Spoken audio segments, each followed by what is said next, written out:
You're listening to Packers Talk Network. Do you want to experience the thrill of a Packers game at Lambeau Field? If so, be sure to get your game tickets from the longtime trusted source in Wisconsin, Ticket King. Visit their locations in Milwaukee and Green Bay, or just go to their website, theticketking.com. Again, that's theticketking.com. Check New York Bozo! New York Bozo! New York Bozo!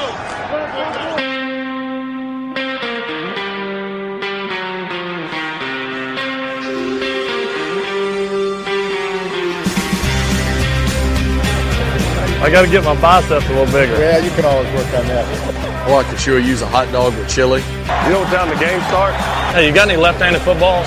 We need to fire him. Is anybody else tired, or is it just me? Good thing I'm in shape. You got any eligibility left? I got some advice for y'all. Take 2 weeks off, then quit. Pack to the Future is brought to you by The Ticket King. Whether you're making the trip to see Aaron Rodgers and the Packers play at legendary Lambeau Field, you want to see Giannis and the Bucks at the beautiful Fiserv Forum, or the Badgers, Brewers, or any concert tickets you might need, The Ticket King is your source no matter the occasion. Visit them online at theticketking.com and search their selection for yourself. And remember, there's no such thing as a sellout when you can go to The Ticket King. One more time, that's theticketking.com.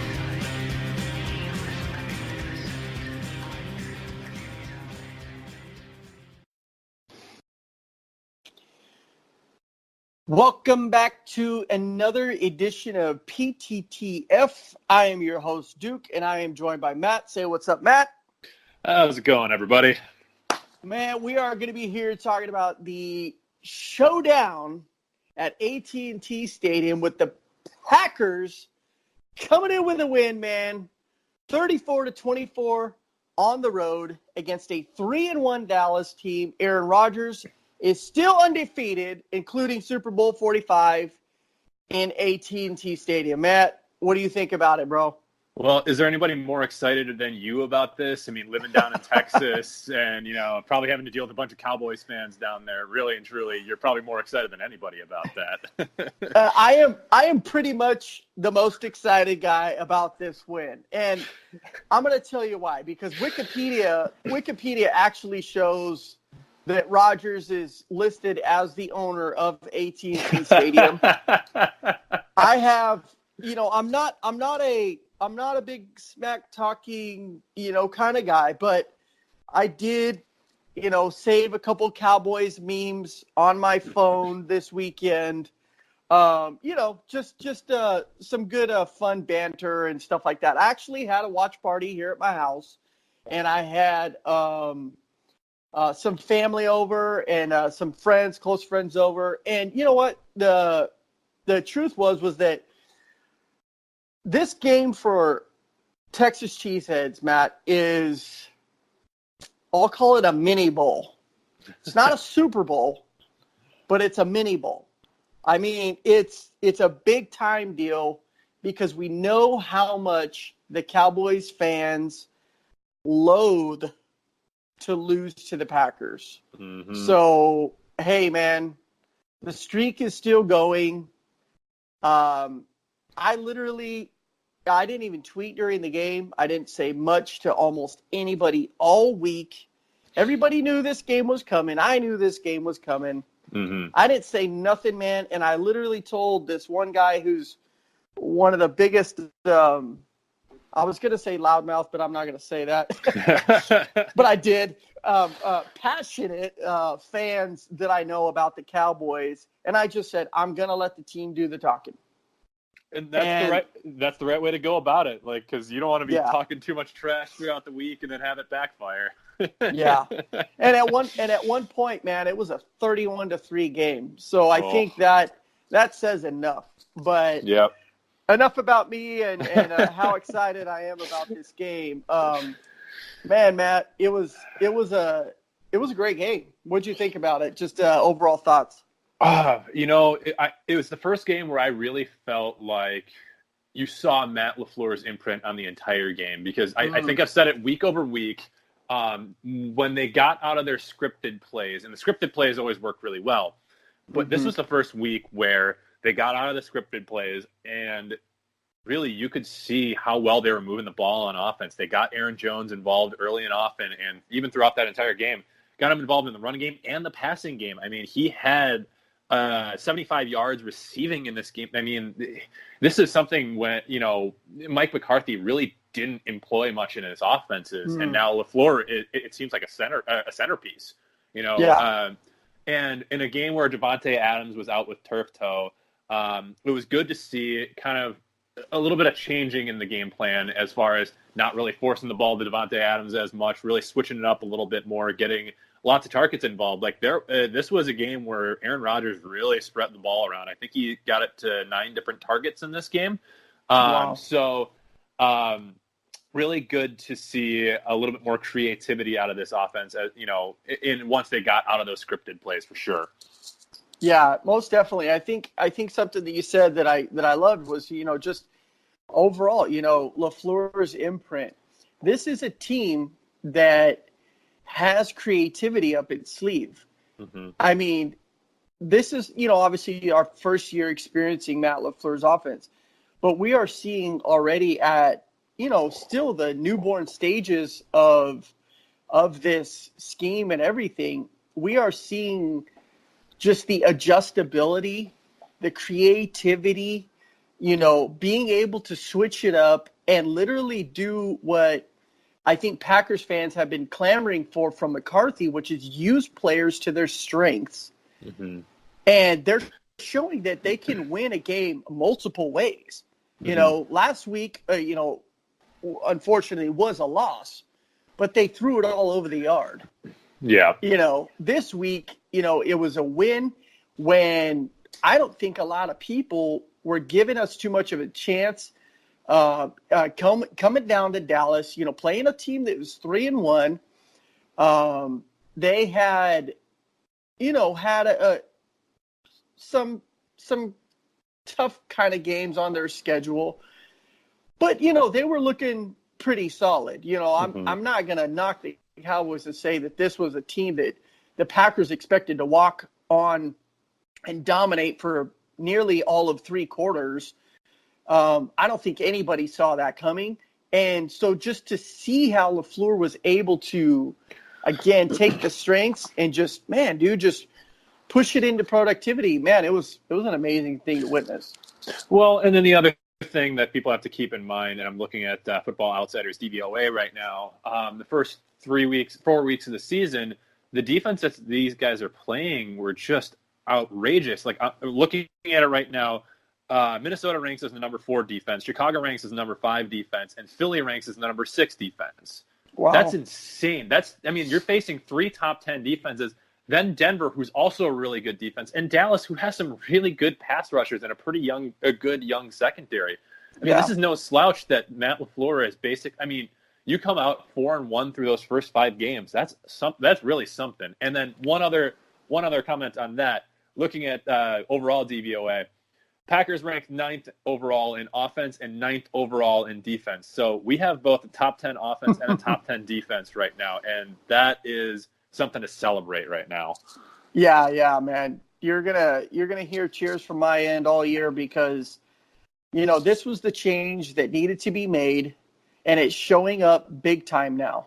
Now, obviously, we're 5 weeks into the season, and it's a long season, and the Packers have already had to endure their fair share of storms. They've had some key guys go down, have plenty of guys on IR. That list is growing, unfortunately. But, we're actually seeing this team, play complementary football, compete, in all 3 phases. You got J.K. Scott, the weapon, for special teams. You got a formidable defense and all kinds of stuff. And so overall, man, this is just a completely different team. It's amazing to watch. And it's amazing to watch a coach kind of want to coach in all those facets. You can see that this, he lets these guys be who they are. And you can see it on the defense. Like, I don't think any of this would have really flown under McCarthy's watch. They're celebrating after each play. Like the interception that Sullivan had, he was calling everybody over on the defense to get back in the end zone to celebrate. Like epic celebration. In Zadarius Smith doing the Ray Lewis celebration. Like it's just this. You see the character out of all of these guys, and they're having fun with it, but also like they feel like they can be who they are a little bit more, and they're a little bit more free flowing. And I just think players like that kind of coach who lets them do what they do, but also knows what he's talking about. Like you listen to a Matt LaFleur press conference, and this guy knows what he's doing. Sometimes, you kind of question McCarthy at times, listen to the press conferences, does he really know what's best for his players as far as like a psyche or anything, as far as psyche is concerned. But, I think LaFleur definitely gets it from a player's perspective. Yeah, he's definitely, a player's coach, like they say. I think he meshes well with a lot of the personalities on the game. On the team rather, and he definitely seems to be, super even killed. And you know what, he demands, of his players. You can definitely tell that he has a standard, and I like that. A lot's been kind of made of his, 4-1 record at this point as a rookie head coach, and you can tell that he's not allowing that to get to his head. He's staying focused on, just going, 1-0 that week. And I love that, you can see that he's locked in and, he's expecting great things from this team, which I think at this point, if you haven't bought into this team being for real, then you better jump on the bandwagon now because they're doing some for real things already at the beginning of the season. Yep. And before we kind of transition to the offense a little bit more, there's one thing that kind of excited me a little bit about the post game was Aaron Rodgers kind of talking about, was it necessarily one of his most statistically great games? And he was basically like, no, in previous seasons, I've put up all the stats and now I'm just looking to win. That tells you that he's willing to involve players how they need to be involved, like Aaron Jones a little bit more, and kind of maybe letting, willing to get a little bit of that slack off of his back and trust his teammates a little bit more. So I'm really excited about this team, and I'm close to buying this team as a Super Bowl contender, and that's how confident I am. Yeah. Hey, you know what? I'm right there with you. I think we have every reason to be confident. They have played some really tough teams, and Dallas has always they've always given them really close games, and I was expecting a closer game, to be honest, and it got a little bit close there at the end. But, for the most part, this team is proven that they can win games, man. And, whether you look at the stat sheet and notice certain trends that may not be, the best thing to look at, they're getting the win at the end of the game. And I just know that offense, defense, and special teams, they're going to improve throughout the year. So, I'm just glad that they're 4-1 and they're still growing and they're getting better. Yep. So, yeah, definitely, Matt. Let's talk a little bit, Matt, as you said, let's talk about the offensive line. This was one of those games where, man, they created some awesome holes in the run game. And in my personal opinion, they simply outmanned that Cowboys defensive, front, which is, led by some solid pass rushers as well as some really solid inside linebackers in Smith and Van Der Esch.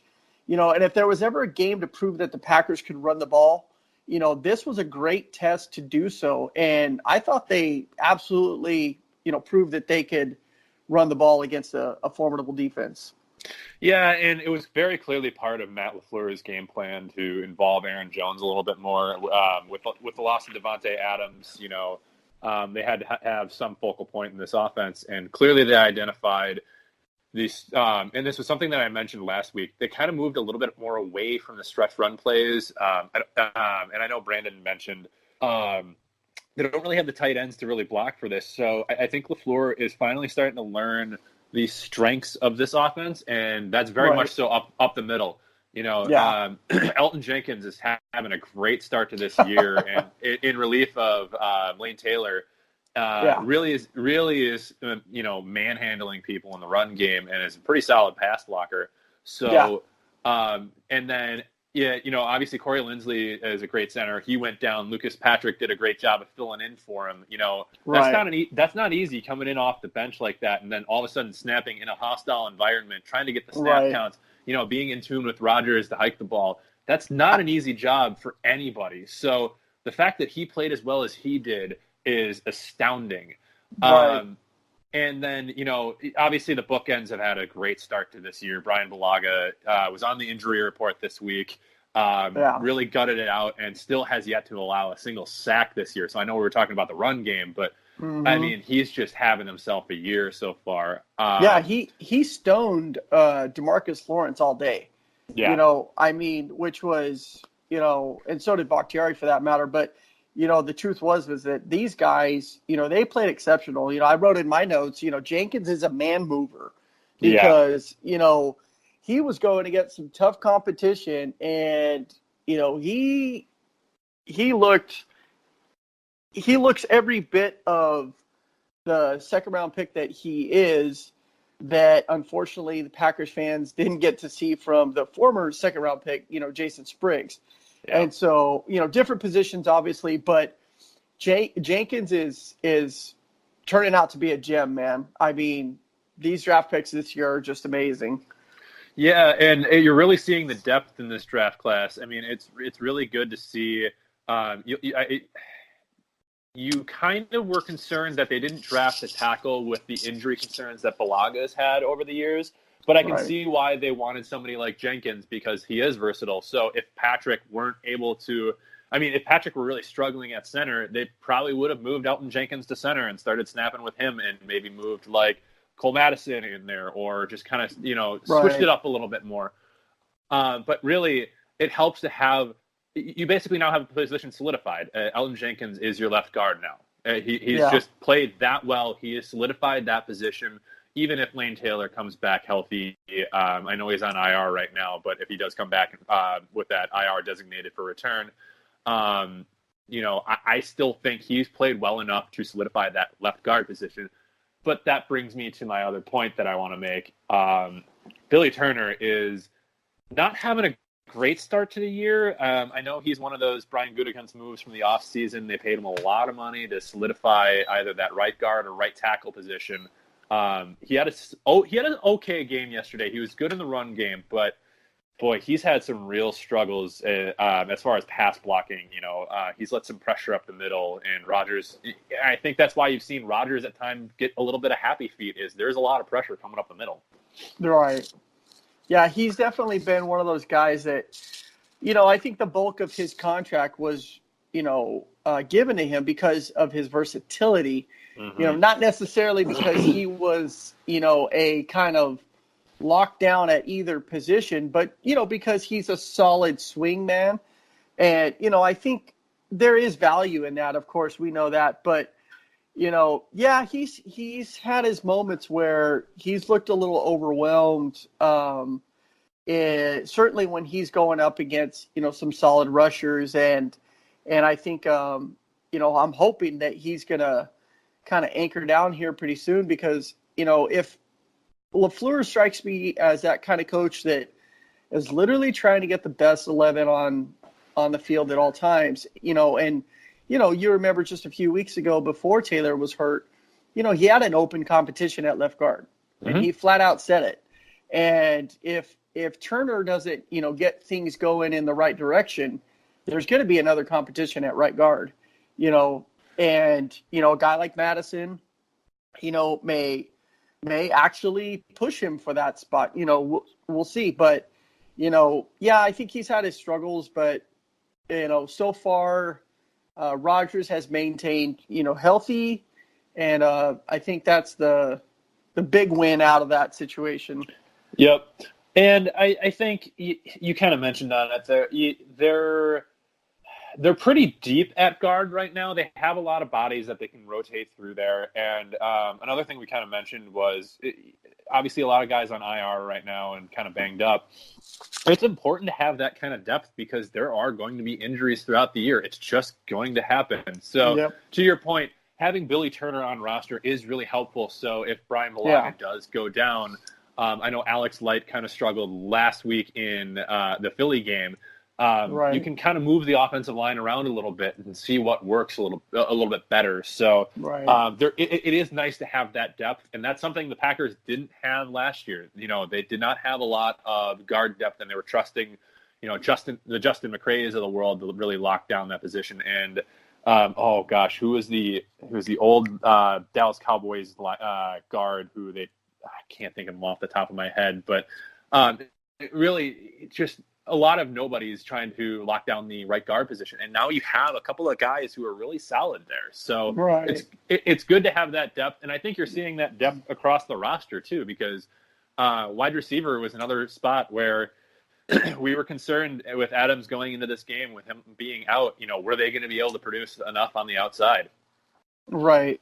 Yeah, and that turned out to be a little bit of a. I think they just avoided it in a way, because I think they were, I don't want to say avoided it, but I think their game plan really was to try to dominate, on the ground, and certainly run to pass, and I think they accomplished that. Something that, I kind of had noted here was, in the passing game, the biggest difference maker in this game, and this is something that, Rodgers gets knocked on, but he was crazy efficient, and in his efficiency, sometimes that means he'll hold the ball, he'll throw it away, he'll take high percentage throws, and that literally proved to be a game-winning formula for the Packers, because while he didn't notch a TD, for I think like the 5th time in his career or something like that, him not forcing potential throws, that could be turned over, it proved out to be a difference maker, and like you said earlier, Roger said in an interview with Favre, today, I believe it was, at this point in his career, it's just about wins and championships. And so Sunday was just, it was this prime example of him saying, hey, you know what, I'm going to do what needs to be done for the team. And Rodgers didn't even care about not throwing it all over the yard like he did the week before. They got the win, And so I think the passing game is one of those things that, hey, if it's not there, and I think it could have been there, but it's just, if it's not there, it's not a big deal. They can still win the game. And it's funny you mentioned that, because he did play very conservatively throughout that game, but was very efficient. But he also made one of the most insane throws as he was avoiding pressure to Bob Tonyan on the sidelines. He avoids pressure and then takes a hit and takes a really risky throw to Bob Tonyan along the sideline. And the most beautiful pitch and catch I've ever seen. It was just such a great athletic play. But to your point, they played a very conservative style of football, which I think benefited them against that defense. So they really played similar to how the Eagles played against the Packers last week. They used their running backs a little bit more in the passing games. They used their tight ends more. Jimmy Graham was really involved in this. I think they were planning to use Tonyan more in this, and then he got banged up and knocked out of the game. So, it was good to see the short passing game a little bit more. They did a lot of the screenplays. I mean, like I said earlier, Aaron Jones had a huge game in the passing game. But, Trey Carson had a couple of catches in there, 4 catches for 18 yards. Like, they just got everybody involved in this, and it really started to work. It started to wear down the Cowboys' defense. Right. Yeah. I think, something that I had noticed, and I don't know, I didn't put this in my notes, but what are your thoughts on just kind of the overall connection between Rodgers and MVS? Because, I noticed early in the game, I think it was in the second quarter, Rodgers overthrows him in the end zone. And then later in the game, he underthrows him. And he made a great throw to him on, a crossing route to the sideline. But it just seems like, to me, like, I don't know. I don't think it's a trust thing, because I think Rodgers he's putting the target there. It's just, I don't know if this kid is just so fast that Rodgers can't, get a dial on him. You know what I mean? He just doesn't know how to dial it up to him. What are your thoughts on him and his connection with Rodgers? So it's a little bit of everything right now. MVS, he came out as a raw project. Like, everybody knew that he had the raw skills to be a great wide receiver in this league, and it's his second year. You've seen glimpses of everything put together. Like, he had a great game against Denver. He had some solid moments against the Bears. He had a decent catch in this game. It's just about getting him more reps. And really, you look at it, this was the perfect game to get him a little bit more involved, and they didn't do it. And I think it was more just kind of to our point earlier, Rodgers was doing everything he could to just win the game. Right. And it's almost kind of the detriment of his chemistry with MVS, because you saw he overthrew him a little bit and underthrew him on that deep ball. There was another one where MVS completely blew by his man and it hit I want to say it hit the defender in the back of the helmet. Right. All of that's just kind of, they need to get more reps together, because Rodgers is so used to throwing to Devontae Adams. He's so used to throwing to Jordy Nelson. Like he always has had his favorites in that regard. So he's going to kind of fall back on that from time to time. But I think, MVS needs to earn that trust a little bit too, because Rodgers isn't going to always force it into those wide receivers, and especially if they're not going to catch it. And guess what? MVS has had struggles with that this year. He's had a couple of bad drops. So am I going to say that it's completely worrisome? No, he offers a great value to this football team. He takes the top off of defenses better than anybody else. So I just think it needs a little bit more time. He needs to get a few more reps. But, in games where Devontae Adams is going to miss, it's going to be a struggle at times. But they clearly had a great game plan for this, so it wasn't a complete necessity to have MVS and Rodgers clicking. Yeah. And that, to your point, yeah, exactly. I mean, and that's what I love about this offense thus far, is that if it's not there, if it, isn't, kind of a must-have, they're so flexible that they can say, hey, let's run. Let's dump it off a little bit. Let's do something different. I love the flexibility that this offense, has shown, because I think we've seen almost every week sort of something be highlighted, and that, in the first couple weeks, it was just this dominant defense that won the game. And then, we just see different kind of things sort of rise and fall of how the Packers are finding ways to win the game. Mm-hmm. And at the end of the day, I mean, that's what it comes down to. They've got a W, they move on to the next week, and, they get after it again. So let's talk about, I don't know if you wanted to cover anything else with the receivers, but do you have anything else with that? I will say one other thing, and I don't think it necessarily falls in the receiver camp, but I think it falls more in the pass catcher camp. Mm-hmm. Jimmy Graham had himself a fantastic Sunday, and I've given him a lot of crap this year for his blocking, but he had one of the best blocking games I've ever seen him have, and he had a great. It might have been close to a crackback block, but I think the ref was just shocked that he was able to sustain a block, so I don't think they called it. Right. But no, he had himself a great game. He proved a lot of people wrong that, he's not a blocker. He can't be an inline tight end. If he plays like that. Yeah, we know Jimmy listens to this podcast. So Jimmy, thank you so much for the blocks. I'll say it on behalf of both Matt and I. Continue, Matt. Go ahead and continue.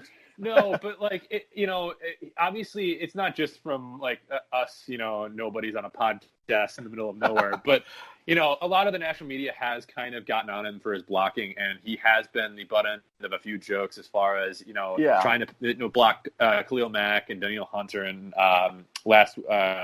who is it? Derek Barnett and those folks. Yeah. He completely pulled a 180 on everybody, and, maybe kind of gets people second guessing him as a blocker. So you have to actually kind of trust him on that front. So props to him. He proved a lot of people wrong 2 days ago. Yeah. Hey man, I'm with you. We got to give him props where props are due. And he definitely stepped up in a big way that, we haven't seen him step up with. So, Hey man, kudos to Jimmy. I know you're listening to Jimmy. If you ever want to take Matt and I on a helicopter ride, we're down. You just got to come all the way down to South Texas to pick me up first. Okay.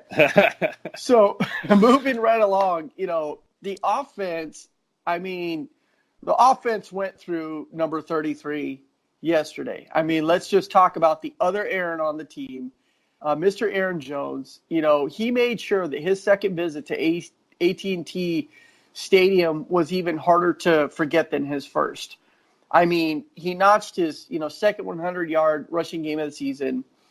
He gained 182 yards from scrimmage.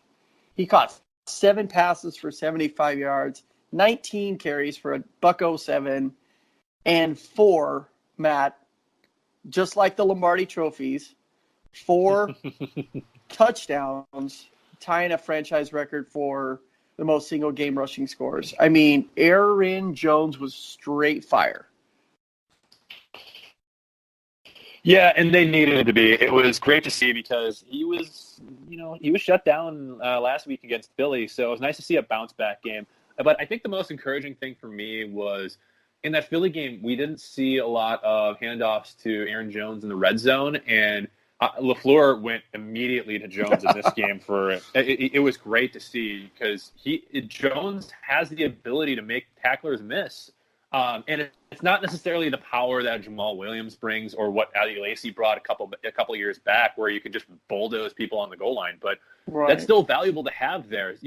And I got to be honest, I'm going to be using that gif of Aaron Jones waving at the linebacker as he runs into the end zone a lot this season because that was it's a little taunting, a little trash talk, but it's just great to see him with a little bit of confidence and after a rough game. So it was so refreshing to see him involved a lot more though. And the offense needs that swag, man. I think they're starting to gain their swag. I think, Aaron Jones, he called the offense into the end zone a couple times yesterday to snap a picture. And you know what? That kind of confidence is something that they need on the offensive side of the ball because right now, thus far, everybody's been talking about the Smith brothers and the secondary and all that stuff, which is rightfully so to be talked about. And it kind of looks like, this Aaron Rodgers-led offense is sort of taking a back seat. Well, I know Aaron Rodgers is fine with that because he knows they're winning games. But the truth is that I would love to see this offense catch fire and be the offense that we had seen, 2, 3, 4 years ago where they were putting up 30-plus points a game, literally just being able to dominate, on that side of the ball. And every week, Matt, they've literally improved their score or tied it at least. And so they're putting up more and more points week after week. So that's definitely encouraging to see. Well, and what you're going to start to see here is the Packers' schedule starting to lighten up on the defensive side. So, obviously, we'll get to Detroit. Not nearly – they're a solid defensive unit, but they're not nearly the defenses that they've been playing. Following week, they have Oakland, they're a mess right now. I know they just beat the Bears over in London, but there are a lot of extraneous factors that led to that one. So, and then after that, they played the Kansas City Chiefs, who are, don't get me wrong, a potent offense, but they're nothing to write home about on defense. So, you'll see the offense start to, I think, hit its stride. And I think you saw it in the Dallas game where, they ran into the teeth of what Dallas does really well. They're great. They've got great linebackers. They got a great defensive line. And they ran all day on them. And it was great to see. And if Devontae Adams comes back healthy, this offense is going to be really dangerous. And if MVS starts to catch fire too, I don't know who you really stop at this point because there's just too many weapons. Yeah. And that's the beautiful thing about seeing this whole thing to come together, at this point in the season is that, Rodgers admitted it, LaFleur admitted it, that, it was going to take some time to kind of get this offense, on the same page, flowing, everything from the game calls to the game planning to the execution overall. And it's finally starting to happen. So it's definitely a pretty awesome thing to see.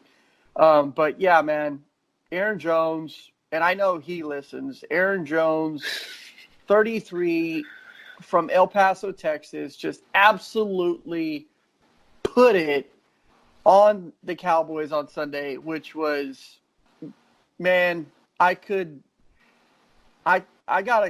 get here. I wasn't gonna go there yet, But my favorite moment of the game, Matt, was Aaron Jones' stiff arm on Jalen Smith. I jumped out of my chair, and I was just like, oh, my God. And like, I was freaking out. I jumped out of my chair, and I couldn't wait for the replay to happen because I saw it in real time, and I was just like, oh, my gosh. Like, that's like poster material. I mean, that was amazing, man. I don't know how you felt in that moment, but it was electric for me. He put Jalen Smith on a poster for sure. But my favorite part was both of them kind of coming up after that and giving each other props. That was really cool to see. Ball respect ball. That was great. But yeah, Aaron Jones. That's a side you don't really see from him that often. Is he's got a little bit of strength to him. You see him as kind of a slasher and make you miss kind of guy. But boy, he ran with a lot of power. That was so fun to see. Yeah, he absolutely just. I mean, when he did that, that was something I hadn't seen, really from him in his kind of running game style. A lot of times he gets taken down kind of awkwardly, and power is kind of not something we've seen a lot of from him. We always kind of allude to Jamal Williams being that guy, but man, dude, that was just amazing. I loved every second of it. Yep. So, Matt, let's switch over to the defense, man. Yeah. And let's talk a little bit about the defense. And, the defense highlighted the day with 3 interceptions. A 4th was negated by the hands to the face penalty. And I believe there was also 2 forced fumbles, one which was off that play to Cobb where Cobb was in the backfield, which was recovered by the Packers, but I believe it was wiped out by a bogus penalty. And another which was recovered by Tavon Austin on a punt return. And so, I mean, these guys are coming up with ways to take away that football, and it proved to be the difference maker in, what was eventually just a 10-point difference at the end of the game. Yeah, and I know a lot will be made about the secondary getting kind of burned late in that game, but really they did a great job of turning the ball over. That Sullivan interception was that was an athletic play that he made to snag that ball out of the air. Dak Prescott, I don't think he's looking at I think his number's 29 or 39. He's looking at 39 like he's not going to be able to catch this and, not going to snag this from underneath. And he made a great play on the ball. But, the defense played really well through 3 quarters and then just kind of let it go a little bit in the 4th quarter. They were a little bit banged up. Darnell Savage left. Early on. Yeah, I was going to say early in the first half. Or I think it was like the second quarter. Right. So you saw a lot of run from a couple of other guys. Will Redmond had a lot of playing time. Josh Jackson, I think, subbed in a little bit there. So it'll be interesting to see what happens with Savage. I hope he's not out too long because I think he helps really solidify this defense. But, the pass rush was really the story on the day. Outside of a few bad, I wouldn't say there were bad Zadarius Smith penalties, but he definitely deserved a couple of hands. He had a couple of hands to the face on the Cowboys offensive line, but he was a menace. He was a menace all day. I mean, he had 2 sacks. They had no one to block him. And Preston Smith had a solid day as well. I know he had tackle for loss and a sack and a pass defense. He had a batted ball at the line. So he had himself a day too. Both the Smiths, were working hard. But, really impacting the game early, just getting a lot of pressure. And that's why you saw the Packers get out to such an early lead. And then kind of as the game wore down, you can see the injuries were taking its toll. Zadarius, I don't know if it was cramping or if it was his knee that's kind of been bothering the last few weeks. He was on the turf a lot. So, it'll be interesting to see how they kind of respond to that, getting Rashawn Gary a little bit more involved. He had a couple tackles on the day, but was kind of quiet as far as the pass rush. So, if one of these Smiths do end up going down, are they going to be able to sustain a lot of that pressure? And you could kind of see the Cowboys worked their way back in because Dak had a lot of time to throw. So I think that was just more the Packers being cautious than anything. They clearly had the game in hand with it being 31-3. And then just wasn't that much of a concern after that. So this is a very good unit, and when they're healthy, it can be a great unit. You just worry about those injuries kind of moving forward. Right. I'm gonna give a ton of props to guys like Will Redmond, Sullivan, man. I mean, even Oren Burks got back in the game a little bit there, and these guys, this secondary is as deep as it has ever been, because I don't think I've seen. I mean, to be quite honest, I didn't know a ton about Shannon Sullivan, and I was like, this dude just picked off Prescott.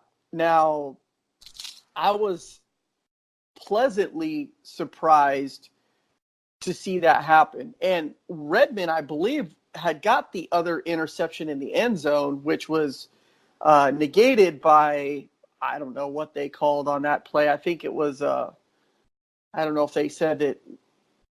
Oh God, what was the penalty? All I know is I think it was one of the Zadarius Smith hands to the face, or it was either that or the phantom Rashawn Gary hands to the head. Something like that. It was oh gosh, that penalty was amazing. Yeah, it was one of those things. But we're seeing guys on this team step up, and these are guys that are fourth, fifth, sixth down the depth chart. Making plays for this defense. And so that was encouraging to see. And, the other thing that, really stood out to me was Kevin King, went from doubtful to questionable to playing in this game. He had an interception. He had a couple pass deflections. He was making tackles all over the field. I mean, for a guy that's been knocked about his availability, his entire career, that was so encouraging to see, because it's like, you know what? We got Zadarius, man, putting his body on the line. You got a guy like Kevin King who struggled with this kind of stuff, come back to play in this game, makes a huge play, towards the end of the game. Man, what's not to like about that? Yeah, him going from doubtful to questionable really, kind of shows a lot of people who questioned his, toughness and his ability to stay healthy. It was just great to see, because when he has been healthy, he's been a good football player. And I think bordering on great now. He's stacking success in the last couple of weeks. He had a great week against Philly. Obviously, Alshon Jeffrey was a little bit banged up, but he had a great game. He had a great game on Sunday against a pretty solid passing offense. And I think you're starting to see now, if he's healthy, he's going to be an asset to this secondary. If, obviously Jair Alexander had a little bit of a rough day on Sunday, and we'll get to that in a minute here. But if you pair those guys together with those safeties, you're going to be able to shut down a lot of good offenses just long enough to let Aaron Rodgers and that offense score enough points to win games. So, when you're getting into the dregs of the season, and you can rely on a few things like that, where it's your pass rush and your secondary, you're going to win some tough football games. And going down to Dallas and throwing 31 points on Dallas before they score 3, that's an incredible feat. And that's really a testament to guys like Kevin King really stepping up and really gutting out a game he probably didn't need to play in. Honestly, you don't want to get hurt this early in the season and risk further injury, but he really gutted it out. And I honestly, props to him. Yeah, he definitely stepped up in a big way, and it was one of those things. And it's like you said, you kind of mentioned Jair, having given up some yards, and the truth about, my kind of take on that, a lot of this was somewhat of garbage time, stats. And so, I think that was one thing. The other thing was that I noticed now, I love that our defense is attacking the football. I mean, because it's proven to be the difference maker in these games. I think, though, their aggressiveness, though, sometimes gets the best of them. And I think, on that particular touchdown to Cooper, Jair was seen, trying to strip that ball out, which he almost did. But what ended up happening was he missed the tackle, and then Cooper had a little nifty move there, pretty much at the goal line, and he gave up a pretty big touchdown. And so it's kind of like you gotta take the good with the bad and the bad with the good here on this one. I don't necessarily think it's much to be concerned about with Jair. But yeah, they definitely, the Cowboys offense definitely started going a bunch of double move type stuff and really just trying to get chunk plays. And unfortunately they did give up several in that game. Yeah, the Cowboys got a few over the top, and honestly, with Jair being that aggressive, it's going to happen. But he has all the tools to be not even just a top-tier cornerback. He can be the best cornerback in football. He has that skill set right now, and he's shown it at times this year that he can be the best cornerback in this league. Yeah. He's going to have some growing pains from time to time, again, being that aggressive. Facing better wide receivers, there are going to be times where he's just going to be, at a loss playing certain wide receivers. They're going to have some guys on this schedule that are going to get him some. I'm looking ahead a little bit here. They'll obviously Allen Robinson's a little bit of a mismatch for him. And if they ever play somebody like Julio Jones or Odell Beckham, those guys are solid receivers. So they'll give him fits, but I still trust him in a one-on-one battle. I'll be his biggest defender. He has the skill set to be that good in this league. So I'll take one bad game against Dallas on the road. If the Packers come out of it victorious. So I take it all with a grain of salt. I think he'll bounce back next week against I'll call it mediocre Lions. So better week against some easier opponents.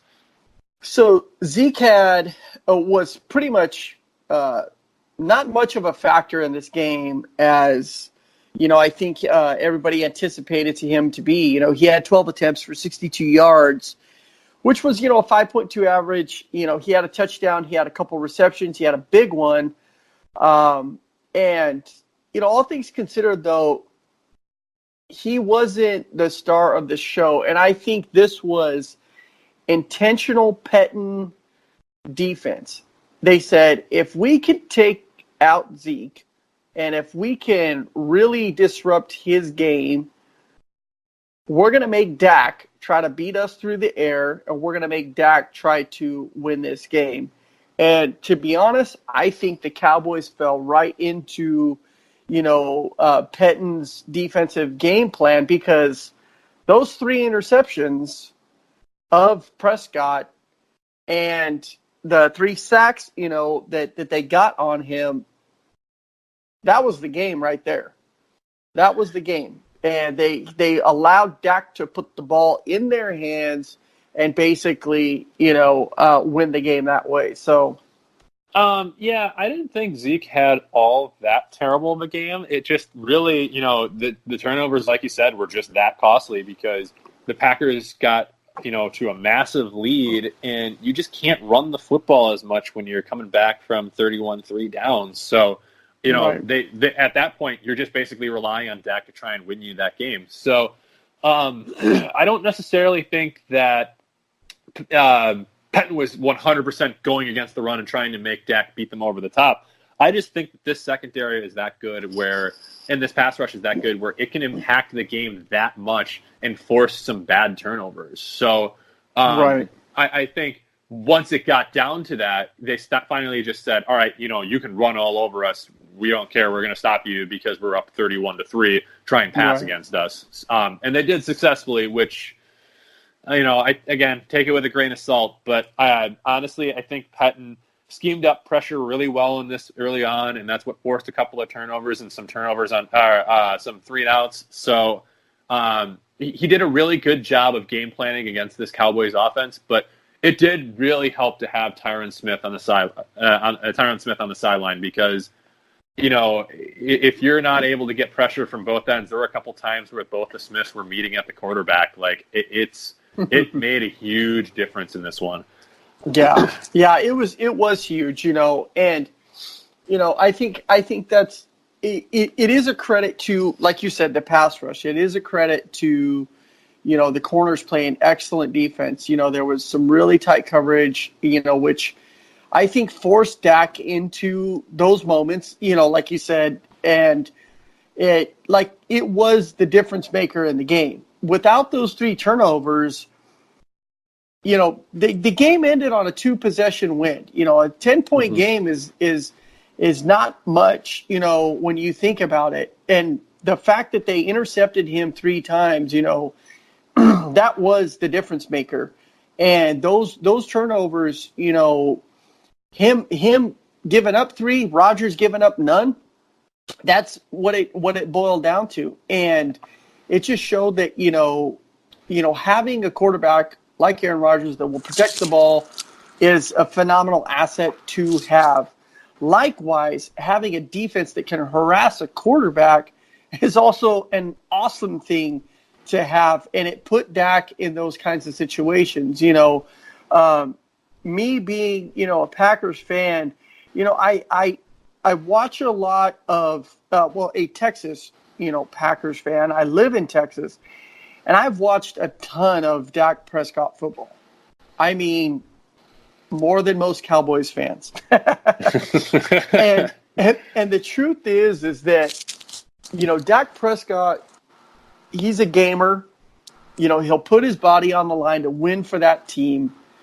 He at times can just work with what he has and make some pretty good moments happen for their team. But I'm going to tell you, kind of the truth on Prescott is that, everybody's been making a big deal. Well, Dak should get paid. Dak should get paid. Dak should get paid in Cowboys Nation. And I've told, pretty much every Cowboy fan that I knew, I said, you better not pay that guy before you pay Ezekiel Elliott. I said, Ezekiel Elliott needs to get paid because the offense runs through him. And that's the truth of the matter. They win more games when Zeke's on the field than really when they are when Dak's, kind of having to run the show. And that's not to completely knock on Dak. I just don't think he's worth that monstrous contract that he's been demanding over there from Jerry. So just my little 2 cents on that situation. Yeah, and it's tough. The hard part is you need to have a quarterback in this league to be able to compete, and I think Dak is a very good one. I think to a certain extent you're right. Ezekiel Elliott, he is such a big part of what they try and do on offense.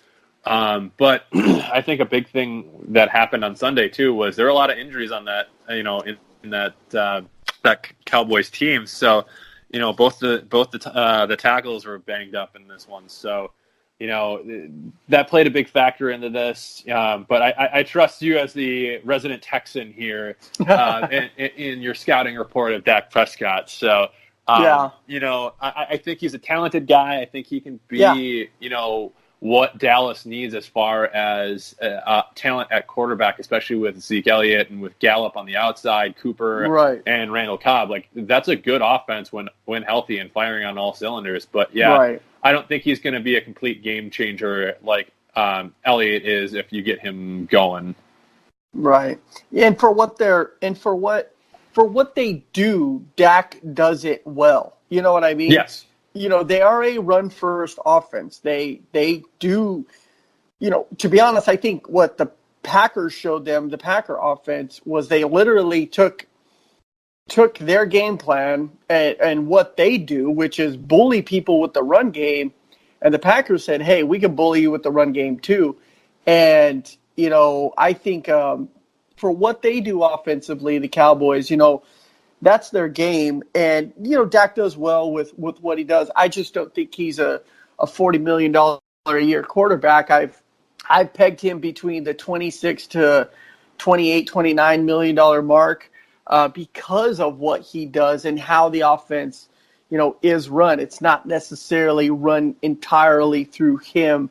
And it's definitely heavily relied on, a guy like Ezekiel Elliott. But, moving away from that, the Packers came out with a win. They are 4-1, against the Dallas Cowboys.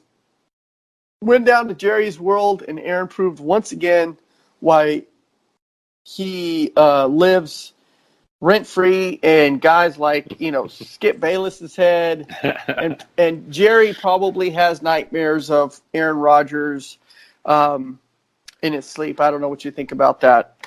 Yeah, honestly, Aaron Rodgers loves playing in domes, and Jerry World, obviously that's where they won their Super Bowl a couple of years ago, so he's very accustomed to throwing all over the field in that one. So great to see Rodgers play a little bit more unselfishly in this one, hand it off a little bit more, play a little bit outside of his comfort zone with his back to the backers a little bit more with play action. So honestly, happy to put a pin in this, put a cap on this with a little bow on top. This is a great win on the road. We'll see another challenging opponent next week in a division rival in the Detroit Lions, and I'm excited to looking forward to that one. Yeah, upcoming. Yeah, the Lions are going to Green Bay. The Packers surprisingly haven't beaten them. Was it at home? I don't know if you read this stat. In 1,000 days, was that correct, or was that just in the calendar year? And that the Packers haven't beat the Lions? Yeah. Yeah, it's been. I think that sounds about right because they haven't won the last 2 years, I believe, against the Lions. And yeah. Okay. It's long overdue. Yeah, it is long overdue. So this is a big time matchup. The Packers, in the NFC North.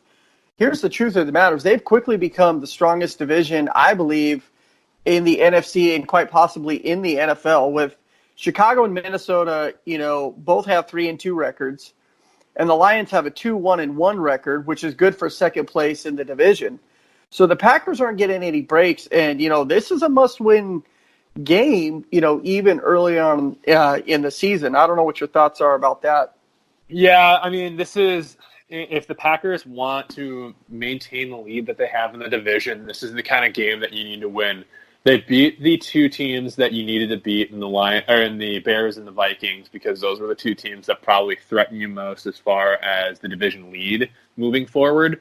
I think the Lions are a very good team, and the NFC North in general is a great division.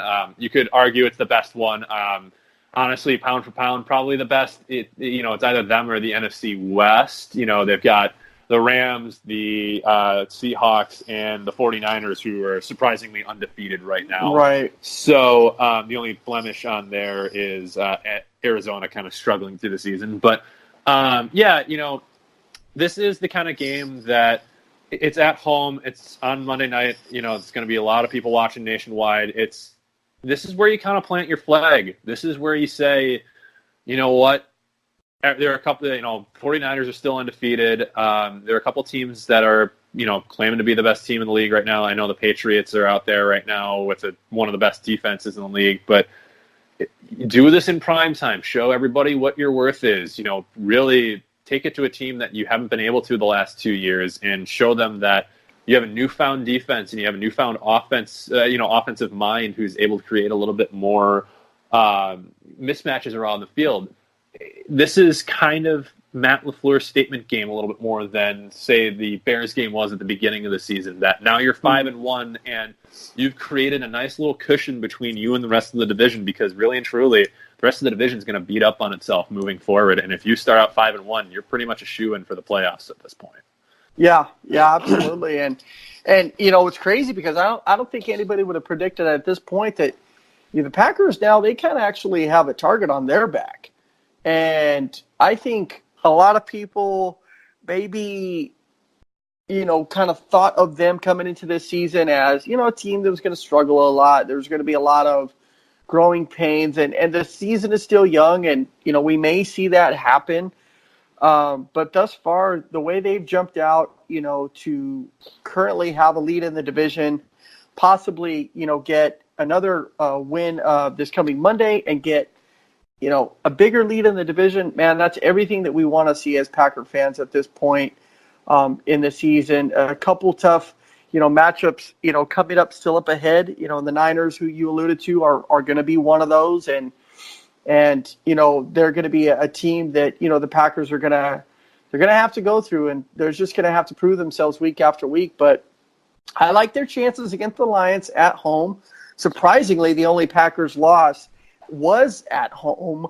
And so, they're 2-0 on the road, which is awesome because we haven't seen that in years. They've the last few years, they've typically been a team that has struggled on the road. And, I want them to get out there, win this game, and just prove, to everyone else that this team is 100% for real.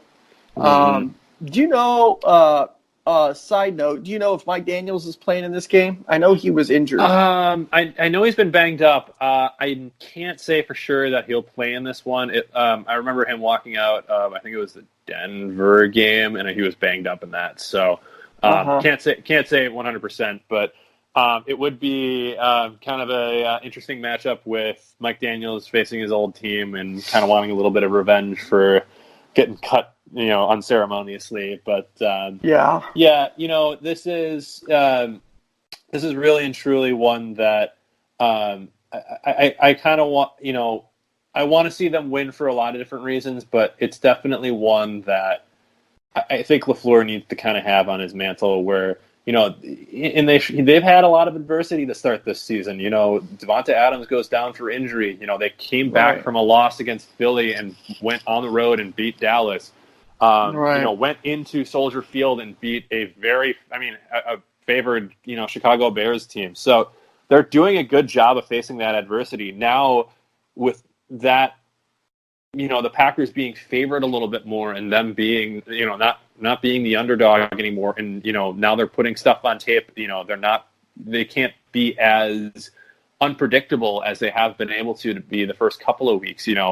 How can they really do, against a division rival who's seen them, 1,000 times before? So I'm excited to see how LaFleur answers, a couple of those questions from me. And, I know he's listening right now. So we'll see what he has in store for us, Matt.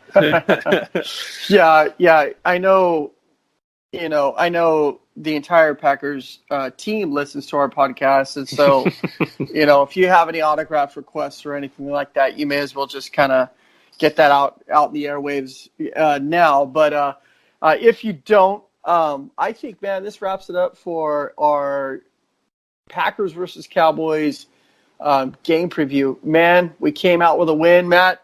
I don't think it went as predicted, but hey, man, 4-1. The Packers are leading the NFC North. We're looking forward to a Monday nighter against Detroit, man. It's going to be an awesome week coming up. Yeah, it's going to be a fun one. Hope we see another one next week. We go 5-1 and kind of go through October into a couple of tough games with 5-1 record. Yeah, that sounds like a plan. So we are going to be signing off for this episode. Listen, you guys can follow us here on PTTF podcast. Look us up on Twitter. Please, if you're listening, share this episode. Get it out there. Encourage your friends to subscribe, to listen. You can find Matt on Twitter. You can find myself on Twitter. And, we're kind of all over out there on social media now. We just want to encourage you, Packer fans that are listening to this, pass it on to a friend, pass it on to another listener, pass it on to somebody that is looking for great Packers content. And, we're just happy to be here, doing what we do, which is love talking Packers football. So we're going to be signing off for tonight. We thank you so much for listening. I'm Duke. He's Matt. Matt, hit us off as you always do with a big Go Pack Go. Go Pack Go.